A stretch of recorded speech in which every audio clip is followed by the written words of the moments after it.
Hello.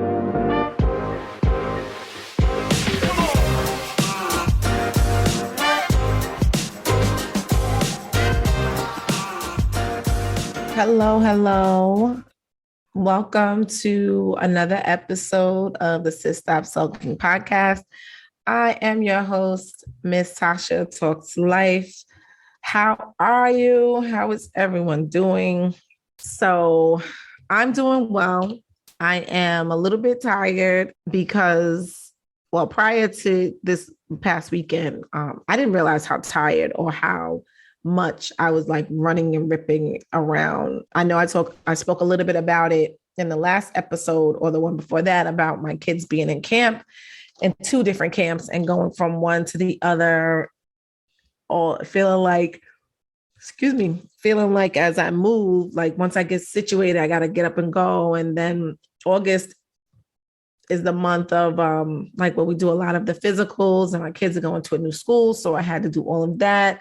So yes, I went away. I had to get away. Just get away really quick.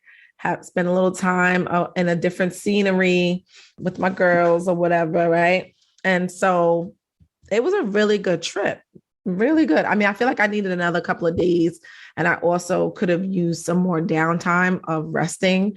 But they were kind of like concerned at one point because I was literally sleeping. Like I would fall asleep. We'd be talking in the room.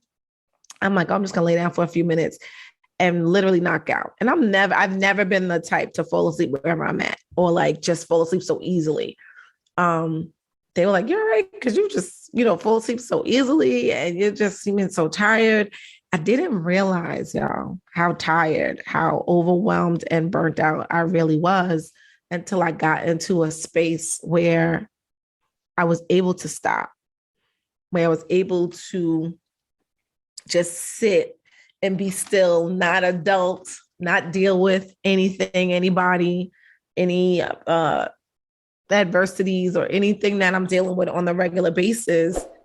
And I was really tired. And so today I want to talk about some ways that we can decrease burnout and the feeling of being overwhelmed, because it is so real as moms and wives, with jobs and businesses and parents. And some of us are doing so much and we feel like this is just life. This is just what it looks like. This is just what it's supposed to be.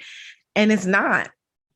It's not. And I myself included just realized, like, girl, you need to settle down. You need to really take a step back, because burnout and overwhelm and being overwhelmed can cause a lot of mental and physical stress on your body. And I'm still recouping from it. Like, oh my goodness. But just to talk a little bit about the trip was really nice. We got to eat some really good food. We went to a nice beach, got to dress up a couple of times, good laughs, good talk.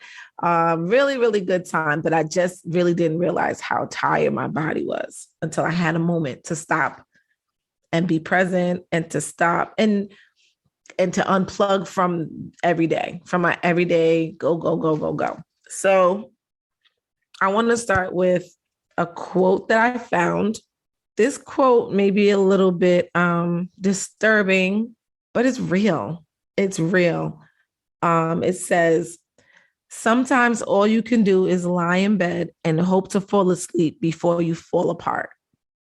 Like, if you can relate to that, I'm going to read it again.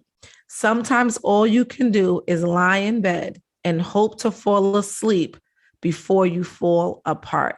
If you can relate to that, I want you to say I right now. And this is by William C. Hannon. I can so relate to that, because it's like we're doing so much. We're, being everything to everybody. We're trying to protect our peace, and we're trying to pay our bills, and we're trying to keep our love lives together, and we're trying to keep our bodies tight, our bank accounts fat, all of these things. And it's just like so much. And we don't properly take care of ourselves. We struggle with self-love. We struggle with self-discipline. And so here comes burnout and here comes overwhelm. And when I was thinking about this on the car ride home, which I slept I would say probably 80% of the ride. But when I wasn't sleeping and I was thinking, because I knew I had to record today, I said, what are some ways that we can decrease burnout? And I think maybe a couple of months ago, I spoke a little bit about this on my social media. But one way, and this is what I did, this trip that I took, this little quick getaway, it wasn't like planned out months in advance. It was like, yo, this is what we need to do. Who's down? Let's do it. And I booked it. And I, came back to them like, these are the two choices. And we chose this thing or whatever, this trip. I'm thinking like, okay, what are some ways to avoid feeling like this again? The first thing is scheduling personal time off, right? Looking at your calendar, looking at days, weeks, hours that you can steal some time for yourself. Now, every time that you schedule in personal time off doesn't mean you have to go somewhere. If you look at your calendar and you say, okay, my kids got practice for 2 hours, what could I do besides make dinner, besides do laundry, besides whatever? What can I do for myself to decrease the feeling of burnout, to refuel my body, to re-energize, to get a little bit of me back, to feed into me something that I need so badly? So I would say scheduling some time off for yourself, no matter how much time it is, whether you can get away for a weekend, send the kids to the in-laws, send the kids to your grandparents, send the kids wherever. If you're single or separated, send the kids to their father. How can you schedule time off for yourself? A week, maybe a couple of days, maybe a couple of hours, and just being very intentional. Another thing is creating a daily goal list. And this is something that I do and I stop. When I start to feel overwhelmed again, like from doing too much, I go back to it. So I need to be consistent. So someone once mentioned, because I'll do my goal list for my business, I start a goal list at the beginning of the month and I start to work on that. But for myself, whether it's grocery shopping, pay this bill, call this place, whatever, I'll do that in the heat of the moment during the day, whatever. But it was once said that to make your to-do list, your daily goal list, the night before. So before you go to bed, you're almost like, I kind of like that. I'm going to try it. You're almost like brain dumping. So your brain, so when you go to sleep, your brain is clear. I'll talk a little bit about going to sleep and trying to restore while you're sleeping in a minute. But so I'm going to start writing my daily goal list the night before, but writing that down of the things that you need to get accomplished in that day. And you can base it off of your monthly calendar. Like I'm the type that I put every single thing on my calendar in my phone, and I have a paper book.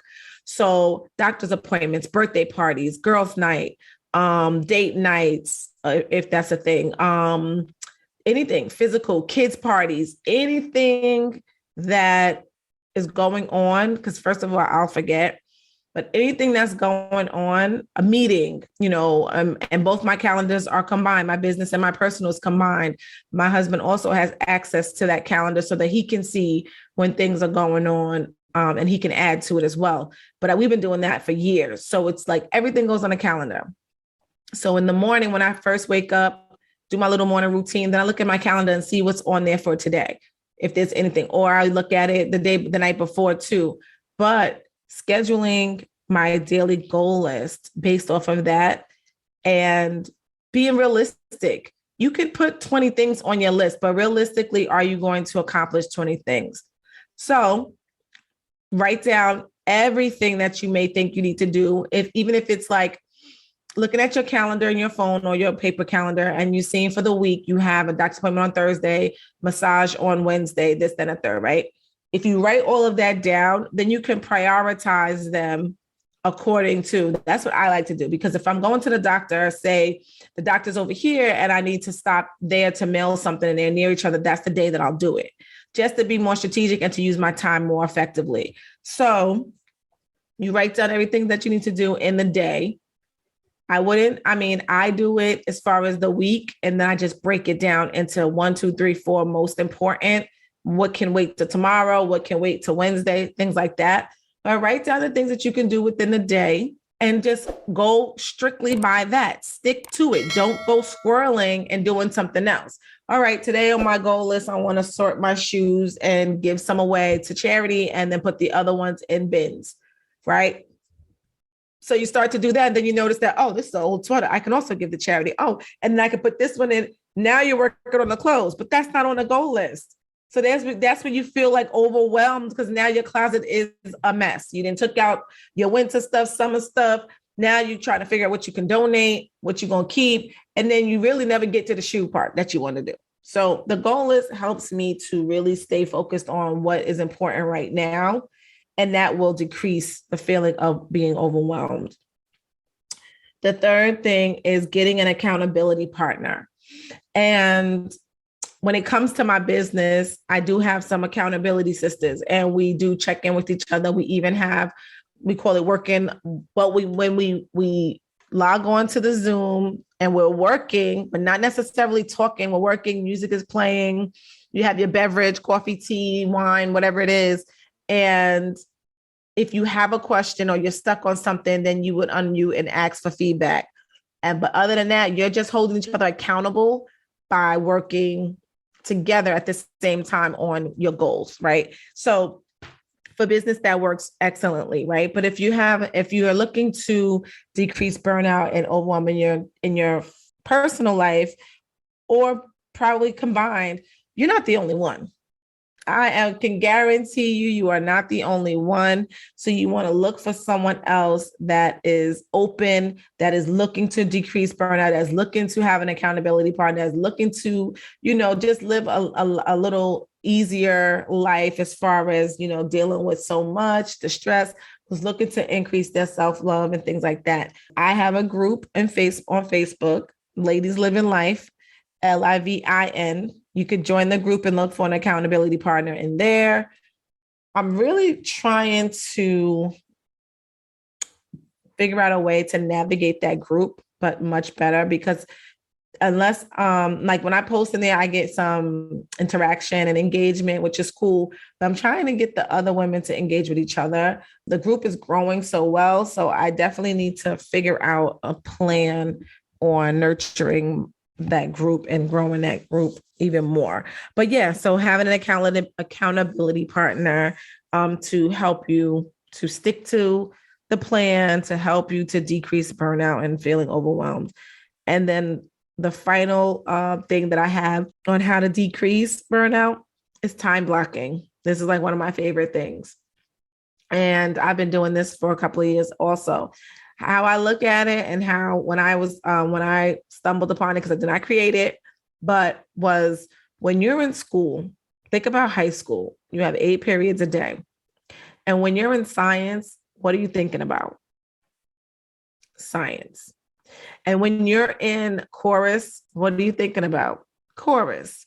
When you're in math, you're thinking about math. When you're at lunch, you're thinking about your food and your friends and talking, whatever. You're not thinking about social studies. You're not thinking about, so how I look at time blocking and how it has really changed, especially during the school year, changed my life, is when I come home from work from 4 to 6, which is going to change because my kids come home a little bit later this year.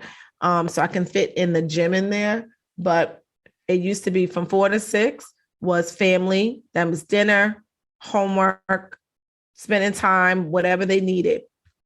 As soon as the alarm went off, 6 o'clock was from my business. From 6 to 8, I unplugged. I went to I had a little office in my house at that time, and I would do my work. And I would go, and now I come to my other office, which is not in the house, and I work from 6 to 8. The alarm goes off. Now it's time for my bedtime routine, maybe spend a little time watching a little TV, stretching, doing whatever it is I need to do in that time from 8 to 10, and then I go to bed.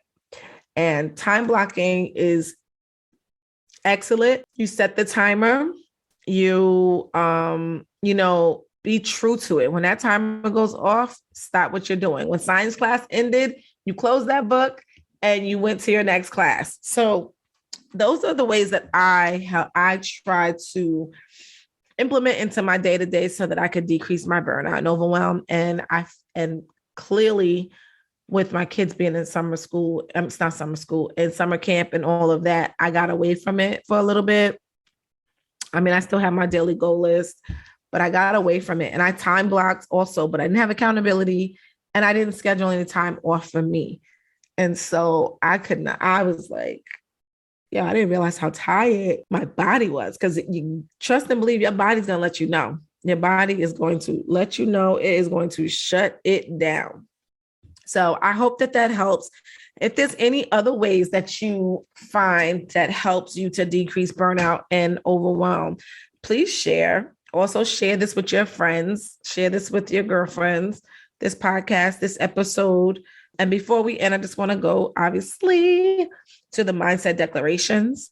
Write these down, repeat them after me, say it with your chest, because there is power in the words that we speak. The next episode I'm talking about is going to be talking about that, the power of the tongue, the power of the mind. If you can control your mind, you can change your life. And that is so real. So that's why I am big on declarations and speaking life and, the power of the tongue. Stop saying negative things about yourself. Start thinking about yourself as you want to be. Speak what you seek until you see what you said. Write that down. Speak what you seek until you see what you said. But yeah, so the first one, I am doing the best that I can. I am listening to what my body needs in this moment. My mental and physical health is my priority. So yes, I am doing the best that I can. I'm listening to what my body needs in this moment. My mental and physical health is my priority. And that's what it should be, because if you're no good, nobody else is good. If you're sick, you can't help nobody else. So stop looking at putting yourself first as a negative thing. Stop looking at putting yourself first as that means you're forgetting about your kids, you're forgetting about your husband, you're forgetting about your mom and your dad. That's not what that is. And I feel like if somebody is feeding that to you because you are putting yourself first and you are really understanding what that means, and someone is saying that that's selfish or whatever, watch out for them. Because anytime you put yourself first, you become a better version of yourself and you're able to do more and be more. You cannot pour from an empty cup.